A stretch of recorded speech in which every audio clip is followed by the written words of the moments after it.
Bonjour. Alors, comment ça va? Je vais juste voir s'il y a du monde. On attend un petit peu.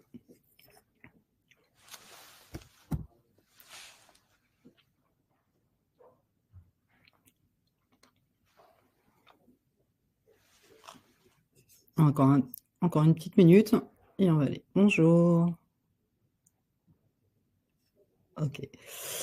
Alors, là, on va donc... bonjour. Donc là, aujourd'hui, je vais vous faire un webinaire sur une indication, une problématique qui est la plus demandée lors des soins, que ce soit en médical ou en esthétique, qui est souvent la tâche, qui est la tâche, qui représente une des plus grosses demandes. Ce qu'il faut savoir, c'est qu'aujourd'hui, la tâche c'est un peu compliqué parce que j'ai souvent des retours comme quoi ça ne fonctionne pas, comme quoi il n'y a pas d'atténuation, etc. Et la problématique, c'est en fait de bien reconnaître le type de tâche. Et c'est l'objectif effectivement de ce webinaire d'aujourd'hui.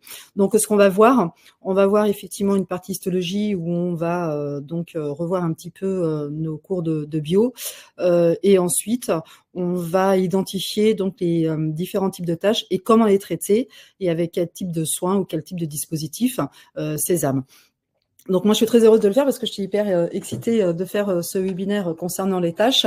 Alors, pour celles qui n'ont pas pu assister à ce webinaire, que ce soit celui-ci ou ceux qui ont été faits précédemment, n'hésitez pas à envoyer un mail à Sésame pour qu'on vous redonne, qu'on vous remêle en fait le lien pour revisionner effectivement tous les webinaires qui ont été faits depuis le mois de septembre.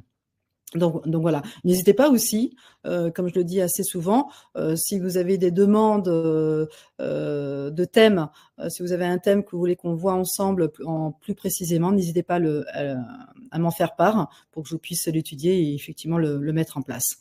Donc voilà. Donc alors aujourd'hui, on va traiter donc la pigmentation cutanée, qui est effectivement, comme je vous l'ai indiqué, une des plus grosses demandes du moment. On va démarrer la présentation.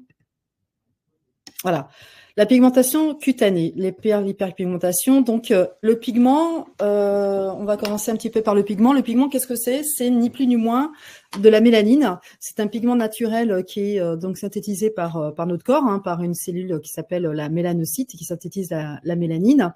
Et la fabrication de cette mélanine, elle se fait par un processus de fabrication qui s'appelle la mélanogenèse. Alors, un peu d'histoire, un peu d'histoire. Méla veut dire effectivement brun ou foncé. Et ce pigment, c'est ce qui va donner la couleur à nos cheveux, aux yeux et à la peau, qui est présente effectivement au niveau de l'épiderme. Alors, au niveau du pigment, on va passer sur le pigment. Non, ce n'est pas ça que je voulais faire. Si, c'est ça. Donc, la cellule qui fabrique, qui synthétise la mélanocyte, la mélanine, excusez-moi, c'est la mélanocyte. Cette mélanocyte est présente au niveau de l'épiderme dans la couche la plus profonde qui s'appelle la lame basale ou la couche basale. Elle est intercalée pratiquement entre 36 et 40 de kératinocytes et là qui est présente donc une mélanocyte. Cette mélanocyte, comme vous pouvez le voir sur le PowerPoint, vous avez donc le noyau, ici la grosse boule ici, où à l'intérieur vous avez effectivement vous avez le noyau, vous avez l'appareil de Golgi, etc., tous les organites, et ensuite vous avez des espèces de dendrites qui s'appellent les dendrites, où va se faire effectivement le transfert de mélanine dans les kératinocytes, notamment dans l'épiderme, et qui va se régénérer, en fait, qui va disparaître au fur et à mesure, suivant au niveau du bronzage, qui va disparaître au fur et à mesure de la régénération, tout simplement. Donc, comme vous voyez, elle est intercalée pratiquement toutes les 36 kératinocytes sur la couche basale. Donc, comme je vous l'avais dit précédemment, ce qu'il faut savoir, c'est que notre corps est vraiment composé de 66% d'eau, notamment nos cellules qui ont besoin beaucoup d'eau. Donc, dès qu'il y a une défaillance d'eau, quelle que soit la cellule, on va avoir effectivement un dysfonctionnement de notre mélanocyte et certaines cellules. Alors, la mélanine, à quoi elle sert? La mélanine pour les phototypes, pour tout type de photo, pour tous les phototypes, pardonnez-moi, elle sert en fait à absorber la plus grosse quantité des UV. D'accord? Ça nous permet aussi de nous protéger de l'agression solaire. C'est elle qui détermine la couleur de la peau, donc les yeux, les cheveux, etc. C'est elle aussi qui synthétise la vitamine D dont on a besoin. Je ne sais pas si vous avez remarqué, lorsqu'on est en manque de soleil, on est un peu fatigué, un peu, je dirais pas en dep, mais limite. Et effectivement, on conseille souvent de prendre des compléments en vitamine D pour justement relancer tout le processus cellulaire. C'est un piégeur de radicaux libres puisqu'il va neutraliser les UV et c'est aussi un réparateur d'ADN puisqu'il va venir comme antiradicalaire, il va justement réparer l'ADN cellulaire. Donc ça, c'est vraiment le concept de la mélanine. La mélagenèse, comment est synthétisée? Eh bien, écoutez, elle va se faire en 4 étapes. Là, vous avez la mélanine pour les phototypes clairs. Elle est activée grâce aux UV, c'est-à-dire que dès que vous êtes en exposition solaire, évidemment, on va activer donc la mélanogenèse et il va se passer quoi? Il va se passer qu'au cœur de la mélanocyte, je ne sais pas si vous voyez mon curseur, il va y avoir en fait ce qu'on appelle une fabrication de mélanosome. Ce mélanosome, c'est une poche, un petit sac, donc la synthèse de mélanine en 4 stades, qui va donc se remplir au fur et à mesure en différents stades, donc c'est 4 stades, et qui va se balader jusqu'au dendrite, jusqu'au bout en fait du dendrite, et qui va libérer au cœur des kératinocytes la mélanine. Ce qu'il faut savoir aussi, c'est qu'il va y avoir une dégradation. La dégradation, c'est tout simplement en fait la régénération cellulaire épidermique qui va évacuer cette mélanine. Je m'explique. Lorsque vous bronzez, d'accord, vous avez 2 types de bronzage. Vous avez le bronzage immédiat, c'est-à-dire que la peau elle se colore naturellement, rapidement, et vous avez le bronzage retardé qui va se faire dans les 3 jours. Je ne sais pas si vous avez remarqué, lorsque vous revenez du soleil, de vacances, vous foncez un peu plus dans les 3 jours qui arrivent.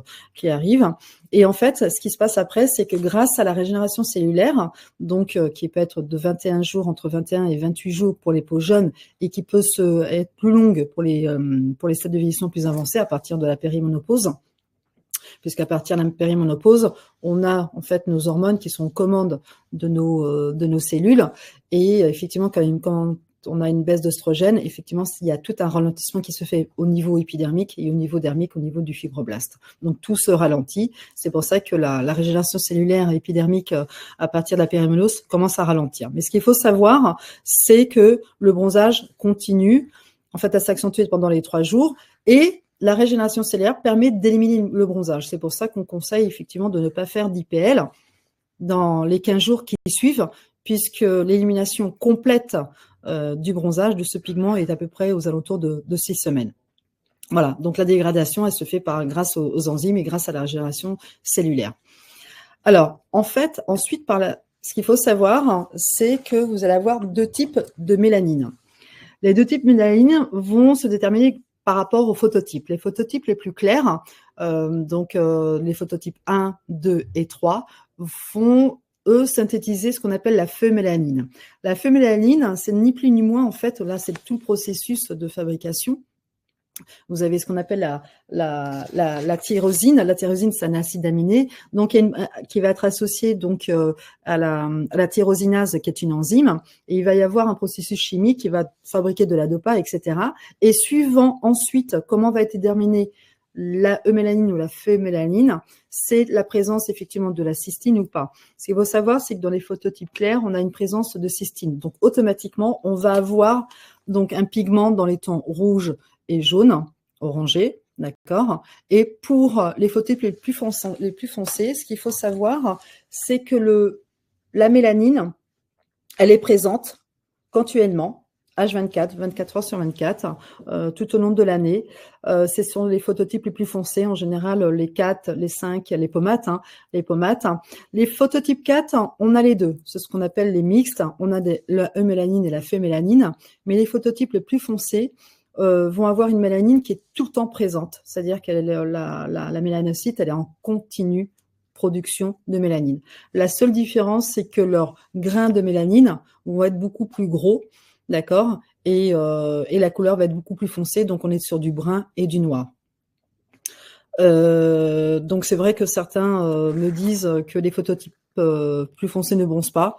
Ils peuvent effectivement bronzer, mais pas aussi flagrant que les phototypes les plus clairs. Donc voilà, on a la eumélanine pour les phototypes les plus foncés et la phémélanine pour les phototypes clairs. Donc la phémélanine pour les phototypes clairs, pigment très fin, très petit, d'accord, qui s'évacue avec la régénération cellulaire. Et la eumélanine, c'est pour les phototypes les plus foncés avec des grains de mélanine beaucoup plus gros qui est en continue donc prolifération. Alors, c'est ce qui va nous donner par la suite ce qu'on appelle les phototypes. Donc, les phototypes, c'est hyper important, ne serait-ce que pour comprendre en fait le problème en fait de la pigmentation des taches, mais c'est aussi un indicateur aussi pour l'IPL. Mais on n'est pas là pour l'IPL, on est surtout là pour comprendre effectivement les taches. Donc là, vous avez 6 phototypes. Comme je vous expliquais, les phototypes les plus clairs de 1 à 3, ce sont des personnes en fait qui ont les cheveux entre blond et roux et châtain clair avec des prédispositions de bronzage plus difficiles pour les 1 et un peu plus faciles pour les 3.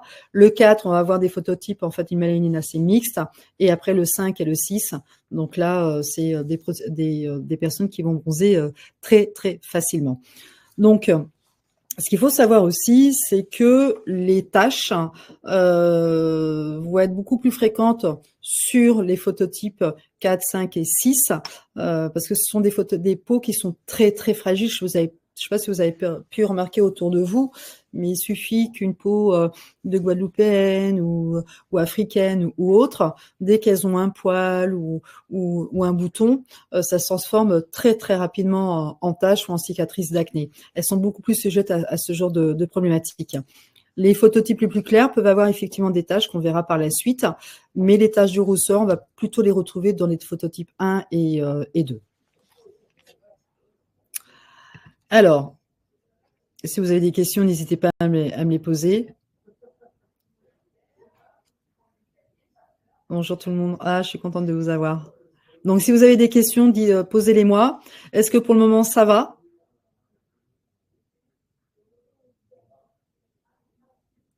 Est-ce que j'ai un dépit normal? Parce que j'ai tendance à parler très très vite au départ, mais ça va se réguler. Ok. Alors, pour connaître les phototypes, moi, je pose des questions sur les origines. Par exemple, moi, on me dit que moi, je pensais être un phototype 3, mais en fait, non, parce que j'ai des origines maghrébines. Je suis plutôt un 4, parce que j'ai effectivement, on a le teint un peu plus olivâtre. Mais ce qu'il faut savoir, c'est que les phototypes 1, 2 et 3 vont avoir une activation de la mélanine grâce aux UV. Et ensuite, dans les phototypes les plus foncés, production en continu. Et phototype 1, on est plutôt dans les Anglais, les British. Phototype 2, c'est les Scandinaves. Et après, le 3, on est dans l'Europe centrale. Ça vous donne des indications. C'est ça qui est intéressant, c'est que ça vous donne des indications pour voir un petit peu la fragilité et puis peut-être aussi reconnaître aussi les types de tâches. Ce qu'il faut savoir, c'est que vous avez plus de risques de cancer sur les phototypes clairs que sur les phototypes plus foncés, puisque les peaux les plus foncées, justement, comme je vous l'ai dit précédemment, la mélanine permet justement d'inhiber, en fait, d'absorber les UV. Donc c'est vraiment une belle protection, Merci Séverine. Alors, on va commencer par les troubles pigmentaires. J'ai déjà fait une faute, parfait. Alors, le processus, vous avez 2 types de troubles pigmentaires. Vous avez l'hypopigmentation, donc qui peut être génétique, mais qui peut être aussi due à une exposition aussi solaire excessive, peut être due aussi à une mauvaise manipulation d'un dispositif. Donc, au lieu d'avoir ce qu'on appelle de l'hyperpigmentation, c'est un rebond pigmentaire, on peut effectivement avoir une décoloration de la peau. Ça peut arriver effectivement, comme moi par exemple, là je me rends compte en avançant dans l'âge que sur les bras je commence à avoir des petites taches un petit peu blanches qui conservent, parce que j'ai énormément aimé le soleil et le bronzage. Et aujourd'hui, je vois, voilà, je suis couverte de taches sur tout le corps. Je commence à avoir des taches effectivement sur le visage, mais j'ai remarqué que sur mes bras, j'avais quelques petites taches un petit peu blanches qui correspondent à l'hypopigmentation. Donc ça, c'est les deux types de taches que vous pouvez avoir lors de vos soins. Alors, l'hyperpigmentation, il en existe 4 familles. Et c'est hyper important parce qu'on ne va pas les traiter de la même façon. Et comme vous le savez, les dispositifs que nous avons ne peuvent pas traiter non plus tout type de tâches. Donc, les plus grosses, donc les 4 grandes familles, vous avez la génétique, vous avez l'inflammatoire, le lentigo sénile ou lentigo solaire, et vous avez l'hormonal. Donc, on va commencer. Alors, au niveau de la génétique, elle s'observe comment? Elle s'observe génétique, hein, c'est ni plus ni moins, voilà, c'est dès la naissance, hein, c'est ni plus ni moins. Donc en général, ce sont sur les phototypes clairs ou sur les phototypes foncés. Alors ces phototypes clairs, en général, ce sont les taches de rousseur. Qui sont sur les phototypes 1 et 2, voire 3 de temps en temps. On les reconnaît assez facilement, hein, c'est de naissance. Et après, sur les phototypes les plus foncés, en général, quand on pose les questions, en général, elles ont ce qu'on appelle sur le contour des yeux, un halo plus foncé. Alors, on peut dire que c'est peut-être des taches pigmentaires, c'est des cernes pigmentaires puisqu'elles sont marron, mais on posait la question justement à vos clients, à savoir si c'est génétique, hein, si effectivement dans leur entourage, dans la famille, ils ont ce genre de problématique. Donc effectivement, là, vous saurez effectivement que c'est pas de la fatigue, c'est pas la lumière, l'écran, etc.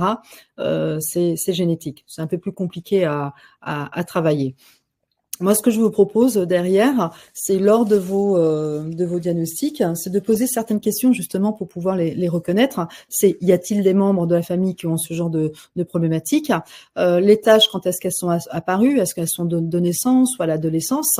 Puisque à l'adolescence, il y a tout le côté puberté, donc tout le changement hormonal, c'est là où effectivement on a la peau grasse, l'acné, etc. Donc là, tout se positionne. Et surtout, leur demander si ces tâches évoluent. Donc, certaines vont dire oui, elles vont évoluer pendant l'exposition solaire, d'autres qui vont dire elles disparaissent, elles reviennent. Donc, c'est purement génétique. C'est un peu plus compliqué à travailler. Donc là, vous avez des exemples. La première, vous avez vu en général, voilà, les éphélides, hein, les taches de rousseur, on va les retrouver sur le nez, sur le haut des pommettes, un peu sur le front. Après, sur les phototypes plus foncés, sur le contour des yeux. Et après, vous avez ce qu'on appelle le vitiligo, où là, c'est vraiment un dérèglement cellulaire. C'est l'absence totale en fait de mélanocytes sur la surface, sur les zones un peu plus blanches. Donc ça vous donne un petit peu des indications en ce qui concerne la génétique. Ensuite, comment les traiter? Alors, ce qu'il faut savoir, principe de base, on est sur un corps humain qui a besoin d'être nourri, c'est vivant. On n'est pas magicien, c'est-à-dire qu'on ne va pas les faire disparaître. On reste en esthétique. Donc, les faire disparaître, ne jamais s'avancer en disant « oui, je peux les faire disparaître ». La seule chose qu'on ne maîtrise pas, c'est ce que je disais précédemment et je le dirai tout le temps, c'est la réponse cutanée. C'est-à-dire, c'est comment votre client ou le patient va réagir suite à un soin. Je reprends le même exemple comme d'habitude. Hein. C'est voilà, on a un patient qui va voir le médecin pour un diabète. Le médecin va lui prescrire un traitement pour le diabète. Ce patient va le prendre tranquillement, d'accord, au bout d'une semaine ou 48 heures, peu importe.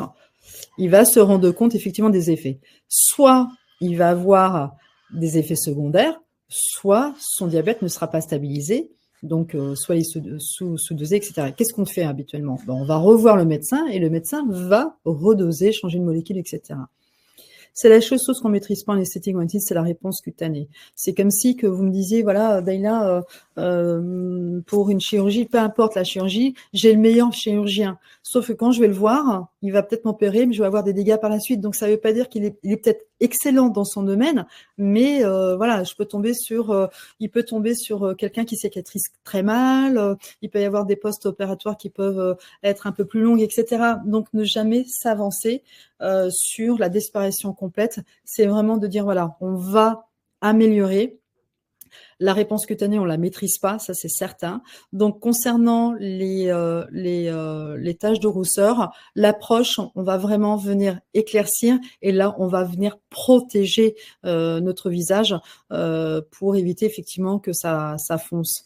Donc les cosmétiques qu'on va pouvoir utiliser, notamment le dispositif sur lequel on va pouvoir utiliser, c'est le jet peel qui va pouvoir un petit peu éclaircir, mais ça n'ira pas plus loin, hein. Ça va vraiment unifier le teint. Et là, on va utiliser effectivement un actif exfoliant qui s'appelle le glycolique, le mandélique et l'acide salicylique.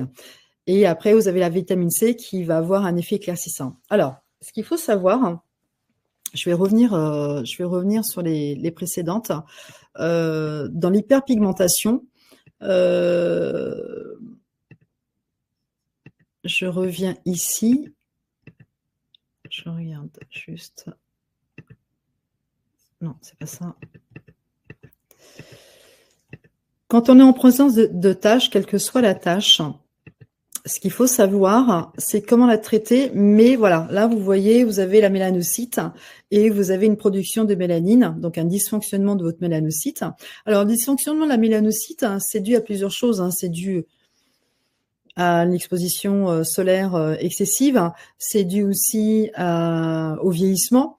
C'est dû à un manque d'eau parce que, comme je le disais précédemment, c'est qu'on a besoin d'eau, nos cellules ont besoin d'eau, et c'est ni plus ni moins des fois un manque d'acide hyaluronique, donc ça dysfonctionne en fait la mélanocyte et elle produit énormément de mélanine pour provoquer la tache. Alors la tache, il y a deux façons de la traiter, soit on la traite en surface, ici, c'est-à-dire au niveau de la couche cornée, donc avec des exfoliants, des peelings, des choses comme ça, des cosmétiques, d'accord? Sauf que certains cosmétiques ne vont pas aller jusqu'à la mélanocyte.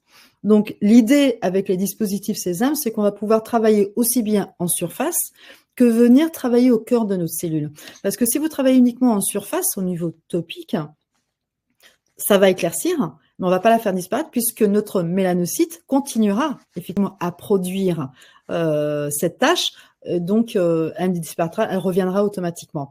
Et ça, c'est hyper important de bien le comprendre parce que certains cosmétiques vont agir en surface, mais pas forcément en profondeur. Dans les dispositifs que nous avons, et notamment avec le jet peel ou d'autres comme l'IPL, on va pouvoir travailler aussi bien au niveau dermique qu'au niveau épidermique. Donc, je reviens effectivement sur comment pas les identifier, la génétique, pardon. Voilà.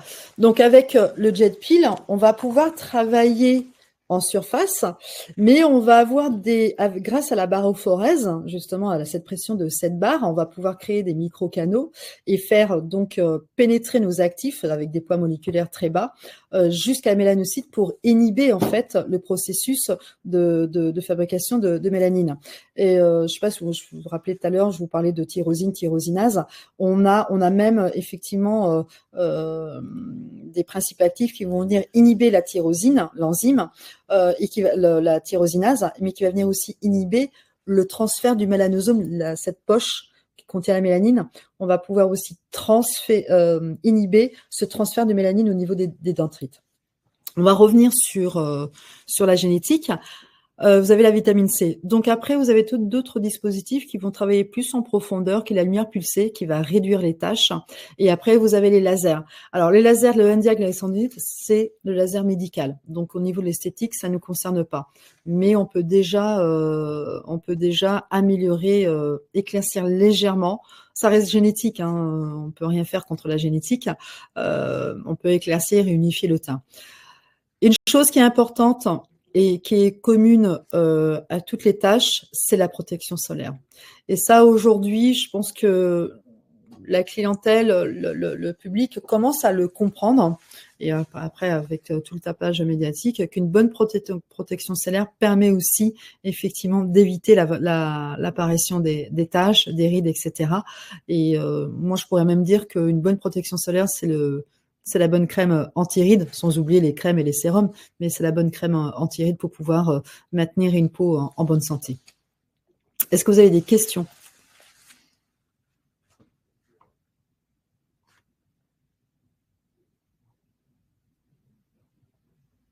Non ? Ok. Ensuite, on a ce qu'on appelle les post-inflammatoires. Les post-inflammatoires, en général, ce sont les causes extérieures, ce sont soit des égratignures, des blessures, ou effectivement l'acné. C'est un épuisement, c'est ce que je vous disais tout à l'heure, nos cellules ont besoin d'eau en général. Et les peelings, qu'est-ce que vous en pensez? Les peelings, c'est pas mal. C'est pas mal. Il y a certains effectivement, acides qui peuvent être intéressants. Bon, maintenant, c'est un peu, on va dire, suivant le type de peeling, ça peut être dépassé. Mais c'est un bon booster. C'est un bon booster, suivant la molécule, ça peut être un bon booster, le mandélique, le glycolique. Après, vous avez pas mal de molécules qui peuvent agir sur les taches, mais c'est très agressif. C'est-à-dire que là, par rapport, lorsque vous prenez par exemple le mandélique, l'acide salicylique de chez nous, avec le jet peel, avec les infusions, etc., là, on va vraiment travailler la surface. C'est plus en douceur. C'est plus soft. C'est plus soft. Les post-inflammatoires, c'est une inflammation donc due à de l'acné notamment, sur les phototypes un peu plus clairs, même les phototypes qui concernent tous les phototypes. Une acné qui apparaît, qui cicatrise mal. C'est une inflammation en fait, une inflammation qui n'a pas été calmée ni rien et qui peut provoquer soit des cicatrices taches acnéiques. Donc celles-ci, on peut les travailler. C'est ni plus ni moins en fait un épuisement de l'acide hyaluronique qu'on peut traiter avec l'acide hyaluronique, vitamine C, pas mal de choses. Mais on peut aussi les avoir aussi, notamment sur les phototypes les plus foncés, acné, poils incarnés, etc., qui peuvent être aussi, qui sont des taches inflammatoires. Donc là, on a un épuisement d'acide sur la zone lésée et on a effectivement une mélanocyte qui va être exacerbée, qui va vraiment produire énormément de mélanocytes pour neutraliser tout ça. Alors, ensuite, les questions que vous pouvez poser pour pouvoir bien les reconnaître, c'est est-ce qu'il y a eu de l'acné à l'adolescence ou ces derniers temps? Est-ce qu'il y a eu d'autres lésions? Est-ce qu'elle a pu effectivement constater que suite à l'acné, il y a une tache qui est apparue? Ensuite, vous pouvez demander aussi des rougeurs ou une sensibilité sur la zone. Moi, par exemple, j'ai effectivement eu beaucoup d'acné. J'ai des cicatrices et des taches qui sont légèrement rouges au niveau de l'ovale du visage. C'est à force effectivement de les triturer, donc j'ai eu pas mal de cicatrices qui foncent l'hiver et qui s'éclaircissent un petit peu l'été. Donc poser les bonnes questions, ça vous permet de voir un petit peu si c'est post-inflammatoire, si c'est génétique, etc. Donc ça, c'est des questions qui sont assez intéressantes pour bien reconnaître le type de tâche. Les post-inflammatoires, vous avez quelques exemples ici. Vous avez vu, ce sont des taches qui sont un peu plus larges et peut-être, vous voyez, c'est le cœur de la tache qui est un peu plus rouge, qui est un petit peu en relief. On arrive un petit peu à mieux les reconnaître. Là, sur le milieu, sur un phototype clair, vous voyez, elle est légèrement rouge, brun très clair. En général, qui se logent, on les a sur l'ovale du visage ou effectivement sur les joues. Et là, vous avez un phototype 3-4, plutôt 4. Vous avez vu, c'est un petit peu violacé. On voit là que c'était une forte acné qu'elle a eue. Donc, on peut effectivement les traiter. Alors, comment les traiter? On va avoir une approche. Donc, on sait que l'acné, c'est une inflammation. C'est la glande sébacée, en fait, qui est attenante au follicule pileux. Et donc, il produit du sébum, et ce sébum va être extrait, qui va longer le poil, le poil jusqu'à la sortie, qui va graisser le poil pour l'humidifier, enfin pour l'éviter qu'il soit cassant, mais qui va venir aussi donner l'aspect peau grasse, peau sèche, etc., peau mixte, et qui va venir aussi modifier le pH, qui va donner le pH, qui va alimenter le film hydrolipidique, etc. Donc, il faut avoir une approche. Alors, l'acné, il se trouve que votre follicule pileux en surface, d'accord, l'orifice, vous avez de la pommade, des impuretés qui bouchent en fait ce follicule pileux. Mais ce qui se passe, c'est qu'en dessous, votre glande sébacée continue à travailler. Donc, elle produit du sébum, sauf qu'en arrivant à la couche cornée, d'accord, elle reste, elle ne peut pas s'évacuer. Donc, on est dans un milieu fermé et un milieu humide. Donc, automatiquement, il va y avoir une inflammation qui va se créer, d'accord? Et qui va créer ce qu'on appelle des comédons. Donc, comédons ouverts, les points noirs, et les comédons fermés, c'est les petits points de l'acné un peu rouge avec un petit point blanc. Donc, l'idée, l'approche pour ce genre de tâches post-inflammatoires, on va essayer de réduire donc l'inflammation, on va calmer et essayer aussi d'uniformiser le teint. Donc, dans l'approche cosmétique avec le jet peel, on va avoir des exfoliants comme le mandélique et le lactique. Le mandélique, il a l'avantage d'être utilisé pratiquement toute l'année. C'est un gros poids moléculaire qui va rester en surface, mais qui va venir effectivement calmer et éclaircir la tâche. Après, vous allez pouvoir utiliser des produits éclaircissants comme l'alpha-arbutine ou l'alpha-arbutine. Je ne sais pas si vous avez suivi. Ça ne marche pas? Ça ne marche plus? C'est-à-dire?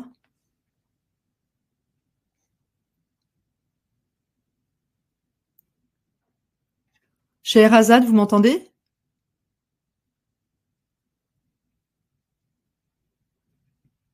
Ah.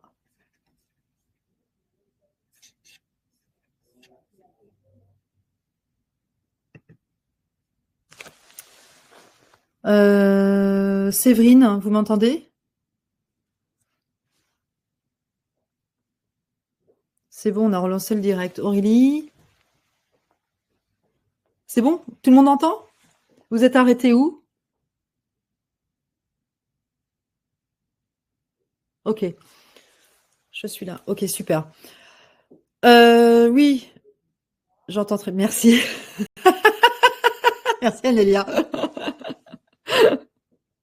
Ok, super, merci. Non, parce que je voyais que personne a dû avoir une déconnexion. Ok, donc post-inflammatoire en général. Donc, pour résumer, acné ou égratignure pour les phototypes les plus foncés. Donc l'approche avec le jet peel, on va utiliser effectivement des principes actifs comme l'acide mandélique et lactique qu'on retrouve dans nos produits. L'actif éclaircissant, on a l'alpha-arbutine qu'on va retrouver dans le lightening. Et on va avoir des actifs qui sont hyper intéressants aussi, qui vont avoir un côté apaisant et anti-inflammatoire, qui est la niacinamide, ni plus ni moins la vitamine B3 et le panthénol. Voilà, là, on va pouvoir traiter effectivement en surface, mais on va venir aussi traiter la mélanocyte parce que l'alpha-arbutine et la niacinamide vont inhiber en fait cette synthèse de mélanine au cœur de la cellule, et donc on va pouvoir traiter effectivement la tâche aussi bien au niveau épidermique, c'est-à-dire vraiment dans la couche basale, mais aussi sur la couche cornée. Et ça devient hyper intéressant.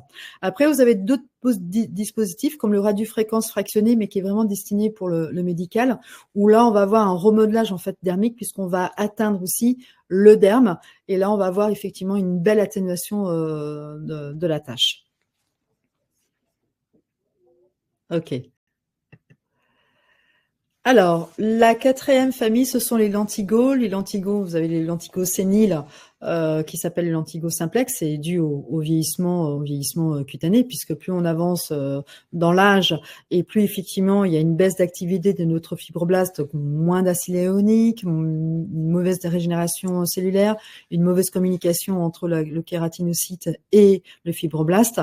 Donc là, on a ce qu'on appelle les taches séniles, et vous avez les taches actinique, c'est les taches solaires.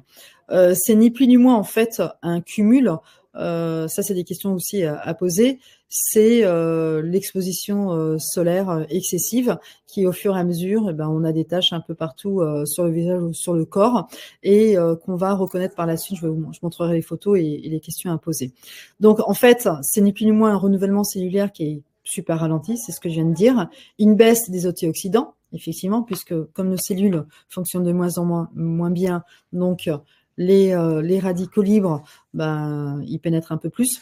Enfin, on a pratiquement plus on a une baisse d'antioxydants naturels dans notre corps, donc on peut plus neutraliser les UV, et on va avoir une augmentation. Pour m'expliquer, tout simplement, c'est que concernant les radicaux libres, vous allez avoir, on va prendre une cellule, vous avez une cellule jeune. D'accord? Cette cellule, quelle que soit la cellule, a besoin en fait a besoin de fonctionner. Donc, elle a besoin d'énergie, elle a besoin d'eau, elle a besoin de nutriments, etc. Donc, elle va fabriquer ce qu'elle doit fabriquer, mais elle va aussi, d'accord, fabriquer ce qu'on appelle des déchets. Donc, ils vont être neutralisés par des antioxydants naturels qu'on a dans notre corps. Ça peut être le glutathion et autres. D'accord? Sauf qu'une cellule gène a la possibilité, la capacité même de neutraliser ces radicaux libres internes et externes. N'oubliez pas qu'on a aussi les radicaux libres externes qui sont le soleil, l'alimentation, l'environnement, enfin il y a pas mal de choses. Donc cette cellule jeune a la capacité, elle, de neutraliser. D'accord? On a les antioxydants nécessaires pour neutraliser ces radicaux libres. Mais plus on avance dans l'âge, effectivement, on a les radicaux libres internes et externes qui prennent le dessus, et nos cellules et notre corps n'a plus la capacité de neutraliser. D'où le dysfonctionnement et d'où l'apparition des taches. Et donc, on a effectivement une dégradation de la qualité de la mélanocyte puisqu'il y a moins d'eau, voilà, moins d'antioxydants, etc. Après, vous avez aussi les types de taches qu'on peut avoir, comme les kératoses, ces espèces de taches un peu en relief, qu'on ne peut pas traiter, qu'on traite seulement soit au plasma, soit au laser. Mais celles que vous pouvez effectivement traiter avec le jet peel ou la lumière pulsée, c'est vous avez les taches séniles et les taches actiniques. Actiniques, on va y arriver. Alors, est-ce que ça va? Est-ce que c'est cohérent tout ce que je dis? Est-ce que vous comprenez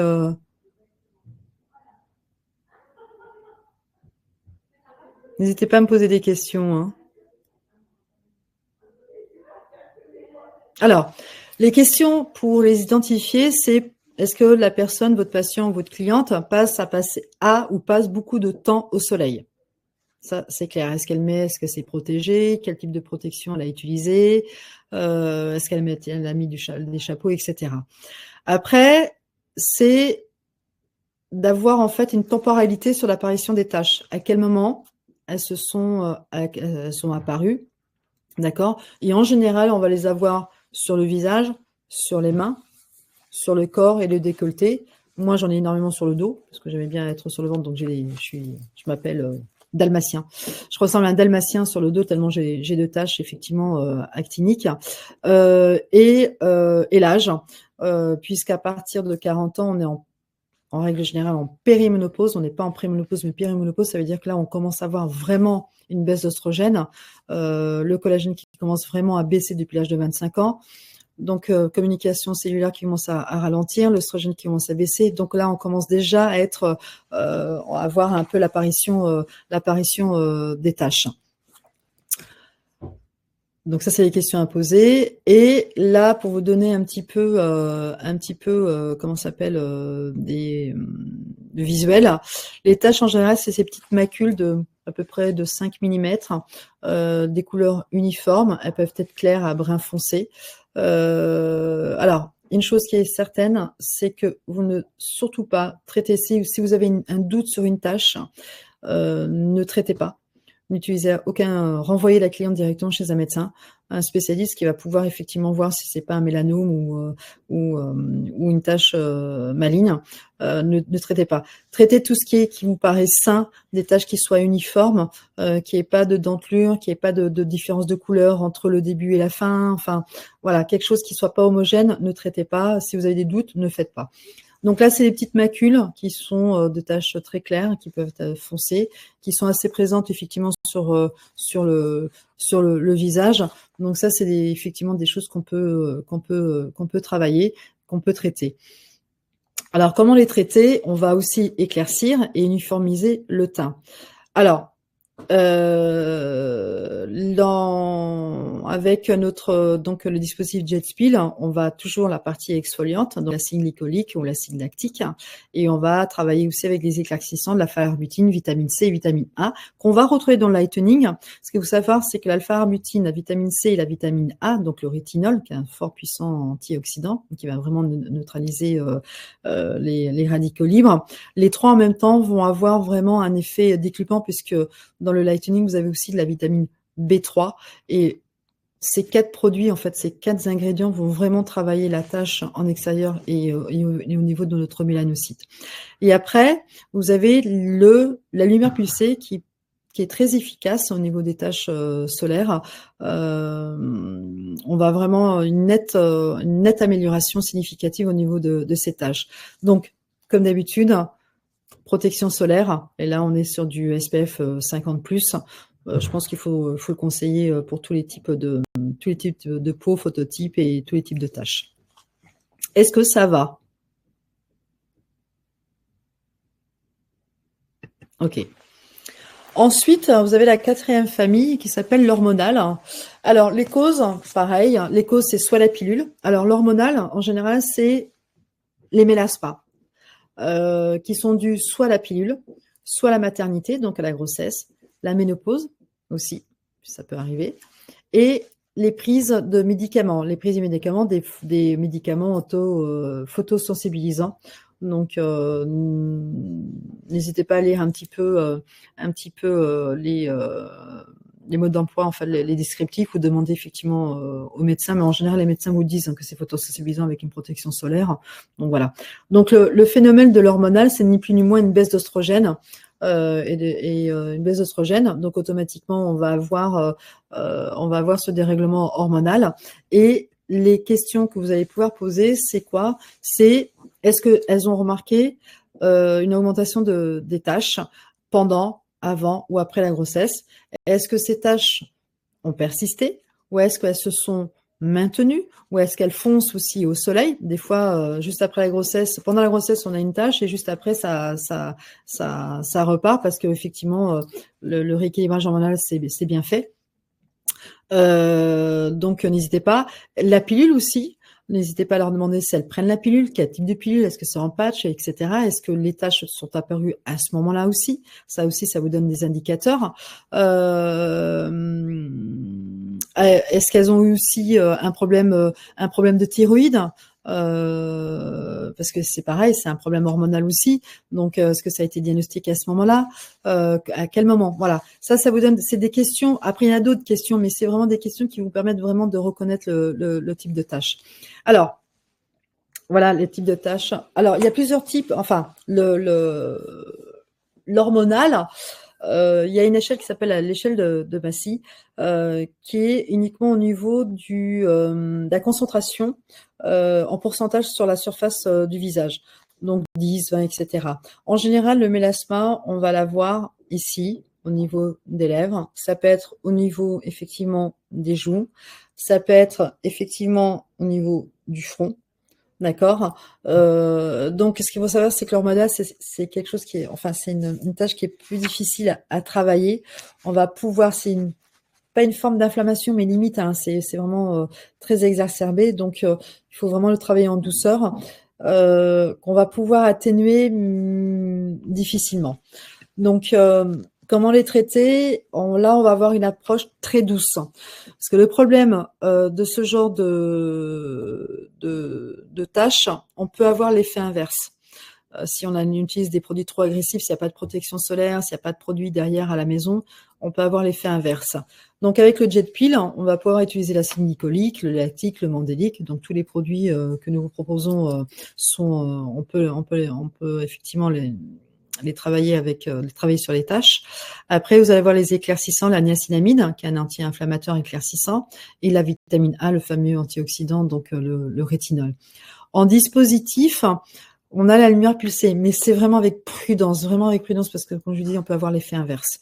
Et après, vous avez le radiofréquence fractionné qui va travailler effectivement sur l'épiderme, mais aussi dans le dermique, mais pour les tâches les plus résistantes.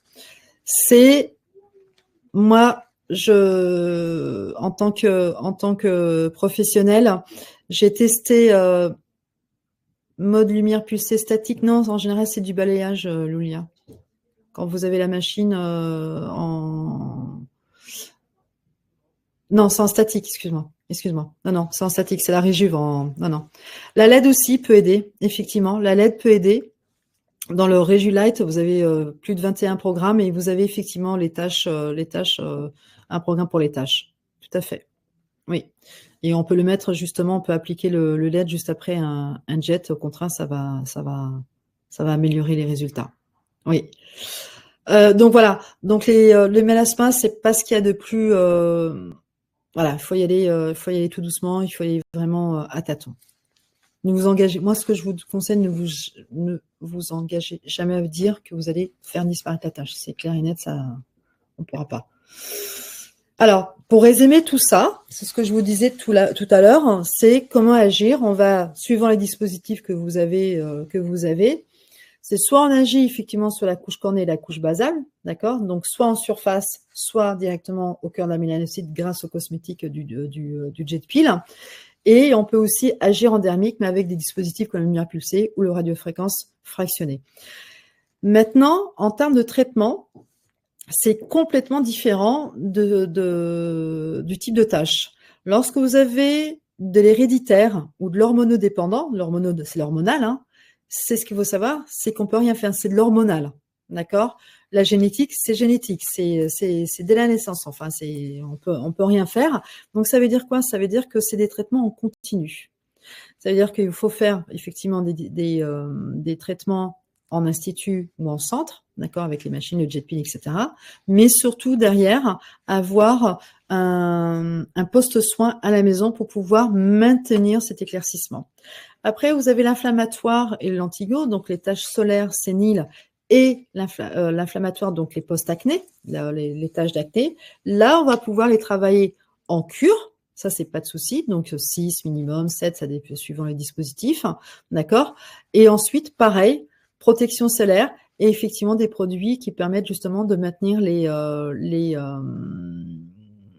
résultats. Voilà. C'est tout simplement, l'objectif de ce webinaire, c'était que vous puissiez bien reconnaître au travers du diagnostic et des questionnements pour savoir un petit peu si on le fait en continu ou pas en continu et savoir effectivement si on peut éclaircir ou améliorer effectivement ces tâches. Est-ce que vous avez des questions?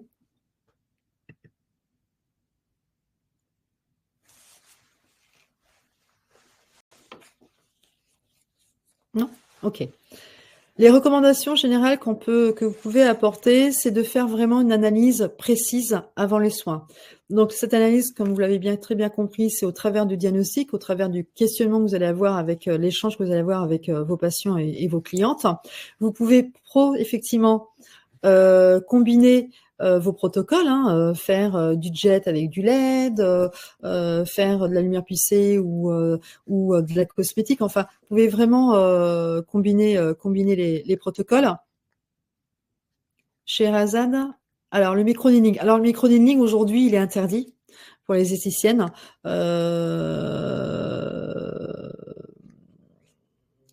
Pour les peaux claires, je comprends pas la question sur le microneedling. Là, chez Razad, l'avantage, vu que c'est interdit, tu as en fait le jet peel, hein, qui est l'équivalent d'un microneedling, mais en plus soft, en plus doux. Pour les peaux claires. Je vois pas le final de ta question. Ok. Ensuite, surtout éduquer les clients et les patients, hein, vraiment leur dire que derrière, on n'est pas magicien, voilà, on est là pour les accompagner, hein. Ce qu'il faut savoir, c'est que 80% des résultats et la maintenue des résultats sont faits, sont dus aussi à leur gestuelle, hein, gestuelle beauté qu'elles font à la maison. Donc, n'hésitez pas à les éduquer, vraiment leur dire, voilà, hydratation, sérum, protection solaire, à tout va pour pouvoir maintenir les résultats et prévenir aussi qu'il peut y avoir des récidives puisque rien n'est définitif. Souvent, on dit qu'il est efficace sur les peaux claires. Bah, le micronéedling, je peux pas trop t'en parler là parce que je te dis aujourd'hui, oui, c'est plus efficace, effectivement, avec le jet peel, c'est plus efficace sur les peaux claires parce que les taches sont un peu plus claires, oui, oui. Sur les peaux un peu plus foncées, c'est un peu plus compliqué. Mais on peut améliorer. J'ai répondu à ta question?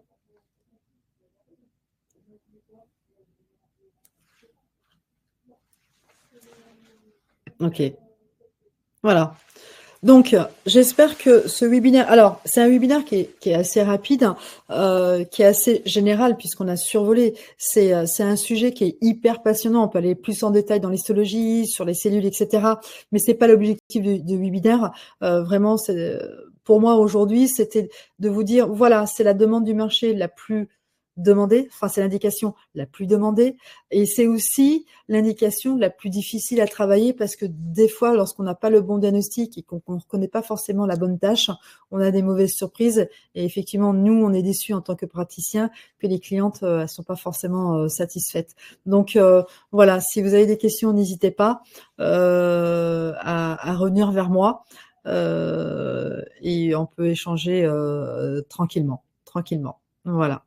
Avez-vous des questions? Ok, très bien.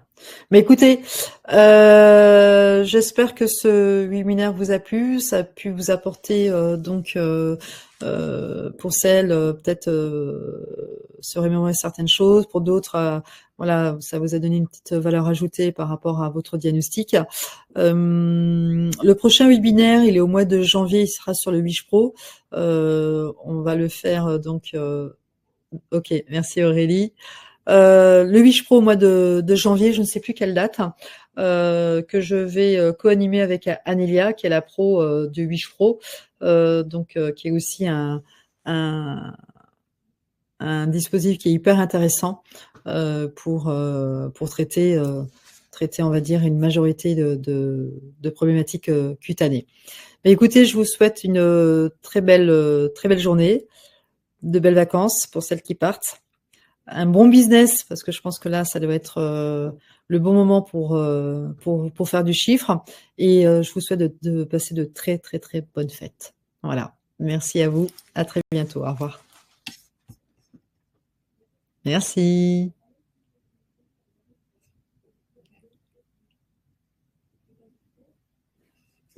Belle journée. Au revoir.